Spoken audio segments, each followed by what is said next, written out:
আসসালামু আলাইকুম। বাংলা সংবাদে সবাইকে স্বাগত জানাচ্ছি। আমি চিন্তিয়া হক। শুরুতেই সংবাদ শিরোনাম। সারা দেশে কর্মসূচি ডেকেছে বিএনপি। জানাবো গাজীপুরের হামলা পরিকল্পিত, নেপথ্যে সাবেক মেয়র জাহাঙ্গীর, দোষীদের 24 ঘন্টার মধ্যে গ্রেফতার দাবি। এবং সর্বশেষ জানাবো বড় অর্থনীতিবিদ হয়েও দেশের অর্থনীতিকে ভালো করতে পারেন নাই, বললেন মান্না। এতক্ষণ শুনছিলেন সংবাদ শিরোনাম, এবারে বিস্তারিত। সারা দেশে কর্মসূচি ডেকেছে বিএনপি। চলতি মাসের 11 ফেব্রুয়ারি থেকে সারা দেশে কর্মসূচি ঘোষণা দিয়েছে বিএনপি। এর আওতায় 10 দিনে দেশের 64 জেলায় জনসভা করবে দলটি। বিকেলে রাজধানীর নয়াপল্টনে আয়োজিত সংবাদ সম্মেলনে দলের পক্ষে এক জরুরি সংবাদ সম্মেলনে এই কর্মসূচির কথা জানান বিএনপির সিনিয়র যুগ্ম মহাসচিব রুহুল কবির রিজভী।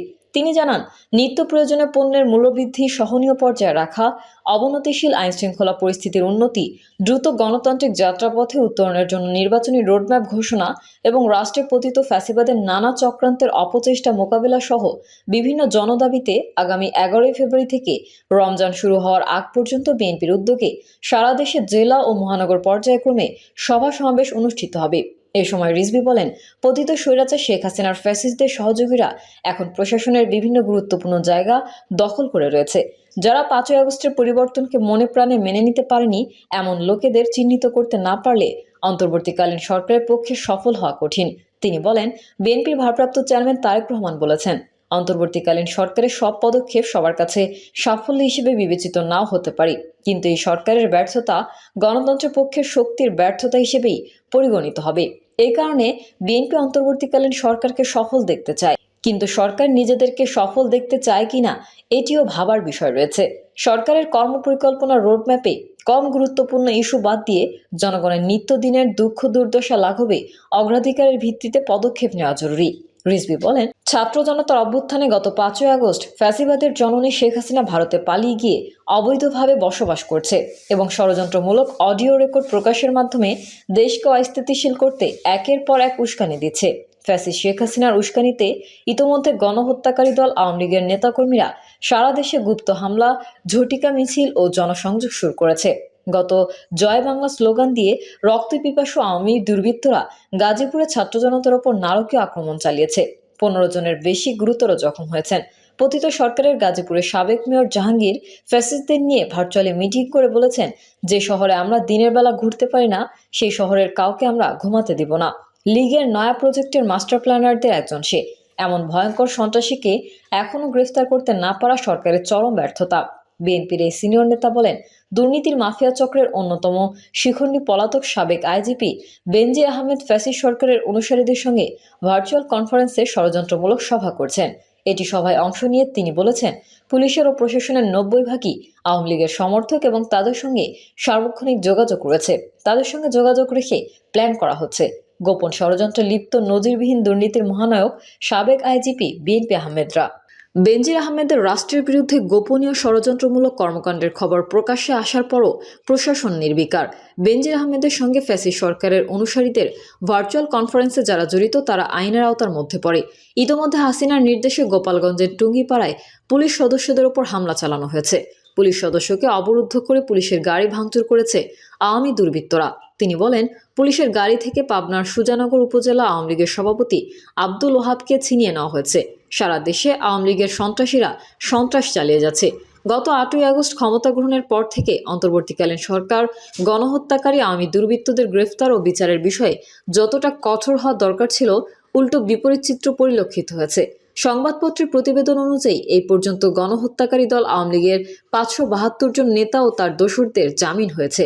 ব্যবসায়ীকে অপহরণ করে ডিবি অফিসে নিয়ে 6 কোটি টাকা চাঁদা আদায়ের চেষ্টার মামলায় গ্রেফতারের 3 দিনেই জামিন মুক্ত হয়েছেন সাবেক ডিবি প্রধান, হারুনের সিন্ডিকেটের প্রধান, এসএস গ্রুপের ব্যবস্থাপনা পরিচালক আবু সাদেক। রিজভী বলেন, গণহত্যার মামলায় আসামিরা কিভাবে জামিন পাচ্ছে, আমরা সরকারের কাছে সেটির স্পষ্ট ব্যাখ্যা জানতে চাই। এছাড়া জুলাই আগস্টে ছাত্র জনতার নাগরিকদের অভ্যুত্থানে বর্বরোচিত হামলা ও হত্যাযজ্ঞ চালানো অপরাধীদের কতজন গ্রেফতার হয়েছে সরকারের কাছে সেটি জানতে চাই। সহস্রাধিক মানুষ হত্যা, হাজার হাজার পঙ্গু আহত হওয়ার এই বর্বরোচিত ঘটনা এবং ইতিহাসের জঘন্যতম গণহত্যার সঠিক বিচার না হলে বাংলাদেশের ভবিষ্যৎ হয়ে পড়বে অনিশ্চিত। আইনের শাসন ও ন্যায় বিচার প্রতিষ্ঠার লক্ষ্যে এই গণহত্যার বিচার হতে হবে, কিন্তু আসামিদের গ্রেফতার, জেলে ও দেশের বাইরে রেখে ন্যায় বিচার প্রতিষ্ঠা করা সম্ভবপর নয়। সচিবালয়ে গিজগিজ করছে স্বৈরাচার শেখ হাসিনার প্রেতাত্মারা। পুলিশ প্রশাসন, আদালতে তারাই সবকিছু করছে। অবিলম্বে ফ্যাসিস্টদের সহযোগিতার বিরুদ্ধে কঠোর ব্যবস্থা গ্রহণ করতে না পারলে আবারও হাসিনার দোসরদের পরাস্ত করা কঠিন হবে। গাজীপুরের হামলা পরিকল্পিত, নেপথ্যে সাবেক মেয়র জাহাঙ্গীর। দোষীদের 24 ঘন্টার মধ্যে গ্রেফতার দাবি। বৈষম্য বিরোধী ছাত্র আন্দোলন কেন্দ্রীয় কমিটির সদস্য সচিব আরিফ সোহেল বলেছেন, গাজীপুরে শিক্ষার্থীদের উপর হামলার ঘটনায় জড়িতদের 24 ঘন্টার মধ্যে গ্রেফতার করতে হবে। ছাত্র জনতার উপর হামলাকারী আওয়ামী ফ্যাসিস্টরা এখনও বিরাজমান আছে। আমাদেরকে সতর্ক থাকতে হবে। রামদা নিয়ে ছাত্র জনতার উপর হামলা ছিল পরিকল্পিত। গাজীপুর সিটি কর্পোরেশনের সাবেক মেয়র জাহাঙ্গীর লোকজন এই হামলা করেছে বলেও অভিযোগ করা হয়েছে। গাজীপুরের রাজবাড়ী মাঠে সর্বদলীয় বিক্ষোভ সমাবেশে এসব কথা বলেন আরিফ সোহেল সহ অন্যান্যরা। এতে অংশ নেয় জাতীয় নাগরিক কমিটি গাজীপুর জেলা শাখার আহ্বায়ক আলী নাসের খান। বলেছেন, রক্তের বদলা রক্ত নয়, ফ্যাসিস্ট খুনি স্বৈরাচার আওয়ামী লীগকে নিষিদ্ধের মাধ্যমে করতে হবে। নেতাকর্মীরা আরও বলেন, গতরাতে আওয়ামী দোসররা পরিকল্পিতভাবে ছাত্রদের ফাঁদে ফেলে হামলা করেছে। গাজীপুর থেকে আজ ফ্যাসিবাদের মূল উপড়ে ফেলার কার্যক্রম শুরু হবে। পতিত ফ্যাসিস্ট সরকারের দোসর জাহাঙ্গীর আলমের পালিত কুকুরেরা এই হামলা করেছে। আকমা মোজাম্মেলের বাড়ি ভাঙচুরের অজুহাত ছাত্রদের হত্যার পরিকল্পনা করেছিল। সাধারণ মানুষ এভাবে হামলা করতে পারে না। তারা আরও বলেন, হাসিনার প্রেতাত্মারা ভারতে বসে দেশকে অস্থিতিশীল করার চেষ্টা করছে। তাদের সব ধরনের ষড়যন্ত্র ঐক্যবদ্ধভাবে প্রতিহত করতে হবে। বক্তারা অভিযোগ করেন, গতকালের হামলার সময় প্রশাসনের পক্ষ থেকে কোনো সহযোগিতা করা হয়নি। বারবার কল করার পরেও তারা উদ্ধার করতে এগিয়ে আসেনি। দ্রুত সময়ের মধ্যে জেলা প্রশাসক ও পুলিশ কমিশনারকে পদত্যাগ করতে হবে। 24 ঘন্টার মধ্যে হামলায় জড়িতদের গ্রেফতার করতে হবে। প্রশাসন কেন সহযোগিতা করতে এগিয়ে আসলো না, বিষয়টি তদন্ত করতে হবে। মন্ত্রণালয় সহ প্রশাসনের বিভিন্ন দপ্তরে থাকা আওয়ামী দোসরদের অপসারণ করতে হবে। বড় অর্থনীতিবিদ হয়েও দেশের অর্থনীতিকে ভালো করতে পারেন নাই, বললেন মান্না। গণঅভ্যুত্থানের 6 মাস পেরিয়ে যাওয়া দেশের রাজনৈতিক, অর্থনৈতিক ও সামাজিক প্রেক্ষাপটে অন্তর্বর্তী সরকার একটা কঠিন সময়ে এসে পড়েছে বলে মন্তব্য করেছেন নাগরিক ঐক্যের সভাপতি মাহমুদুর রহমান মান্না। তিনি বলেন, অন্তর্বর্তী সরকার একটা কঠিন সময়ে এসে পড়েছেন, এটা তো সত্যি। উনি দেশের অর্থনীতি ভালো করতে পারেন নাই।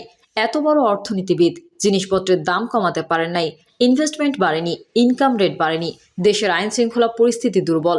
মান্না এই সময় আশঙ্কা প্রকাশ করে বলেন, দ্রব্যমূল্য বৃদ্ধির প্রতিবাদে মানুষ যদি রাস্তায় নামে তাহলে এই সরকার কি তা থামাতে পারবে? কোনো একটি রাজনৈতিক দল যদি তা সমর্থন করে হরতাল ডাকে, তা মোকাবেলা করার জন্য কি পুলিশ নামবে? সরকার তো দুর্বল। এরকম সরকার দিয়ে তো দীর্ঘদিন ভালো শাসন চালাতে পারবেন না, যখন তখন সেটা ভেঙে যেতে পারে। একই সঙ্গে অন্তর্বর্তী সরকারকে সমর্থন জুগিয়ে যাওয়ার যৌক্তিকতা তুলে ধরে মান্না বলেন, আমরা সরকারের সমালোচনা করি কিন্তু কাঠগড়ায় তুলি না।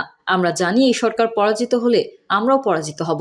অন্তর্বর্তী সরকারের 15টি সংস্কার কমিশনের মধ্যে 6টি রিপোর্ট জমার বিষয়ে মান্না বলেন, এরপরে মূল কথা কি? 6টা সংস্কার কমিশনের মধ্যে কমন কতগুলো কথা পাওয়া যায়, আলোচনা করে কতগুলোতে ঐকমত্য করা যায়, তার উপর নির্ভর করছে সংস্কারের সফলতা। সরকার প্রস্তাবনা নিয়ে বিভিন্ন রাজনৈতিক দল দ্বিমত পোষণ করেছেন। এমন পরিস্থিতিতে মান্না তার নিজস্ব ভাবনার কথা প্রকাশ করে বলেন, সংস্কারের উপর রাগ ঢাক রেখে কোনো লাভ নেই। সংস্কার ভালো জিনিস, সংস্কার করার ব্যাপারে সমগ্র জাতি এখন ঐক্যবদ্ধ। তিনি বলেন, প্রশ্নটা হলো সংস্কারটা কতখানি লাগবে। তবে ইউনূস সাহেব বলেছেন, সংস্কারের প্রশ্নে কোনো বিষয়ে ন্যূনতম যে ঐকমত্য হবে সরকার ততটুকু সংস্কার করবে। কোনো সংস্কার তিনি চাপিয়ে দেবেন না। এটাই ভাবনার ব্যাপার, কারণ আমাদের এমন একটা বিভাজিত দেশ, নিজেদের মধ্যে ঐকমত্য বলতে কিছু নাই। এই পর্যন্ত সংস্কার প্রসঙ্গে যত আলোচনা হয়েছে, আমি একটা প্রসঙ্গে ঐকমত্য দেখতে পাচ্ছি, সেটা হলো প্রধানমন্ত্রীর ক্ষমতা কমাতে হবে। এর বাইরে অন্য কোনো বিষয়ে ঐকমত্য দেখানো যায়নি। সংস্কার প্রস্তাবনায় গণতন্ত্রের উত্তরণের বিষয়টি সবচেয়ে গুরুত্ব দিয়ে দেখার পরামর্শ দেন বর্ষিয়ান এই রাজনীতিবিদ। তিনি বলেন, পুলিশ, ব্যুরোক্রেসি ও ইলেকশন কমিশন সংস্কার করেন, তাহলে এগুলো নিয়ে বেশি বেশি বিতর্ক তৈরি হবে। প্রিয় দর্শক, এই ছিল এখনকার সর্বশেষ সংবাদ। আপডেট ও সংবাদ পেতে চ্যানেলটি সাবস্ক্রাইব করে বেল আইকনটি ক্লিক করুন। কমেন্টে আপনার মতামত জানিয়ে আমাদের সাথেই থাকুন। ধন্যবাদ সবাইকে। আল্লাহ হাফেজ।